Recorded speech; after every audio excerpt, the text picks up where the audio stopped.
আমি অত্যন্ত হ্যাপি আমার সন্তানদের নিয়ে। আমার তিনটি সন্তান, তিনজনেই বাবা ভক্ত। তারপরেও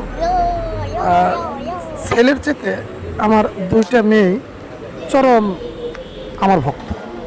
দেখুন আমার এই ছোট মেয়ে কিভাবে সে আমাকে আদর করছে। আমি ঘুমিয়ে গেছি, তারপরেও সে আমার মাথায় হাত দিয়ে দিচ্ছে।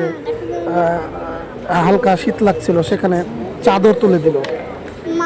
তো এই জায়গা থেকে সত্যি আমি আনন্দিত যে আমার সন্তান, সে আমার দুঃখ কষ্ট ভালোবাসা বুঝে। সবাই দোয়া করবেন আগামীতেও যেন আমার সন্তান আমার এইভাবেই দেখাশোনা করে।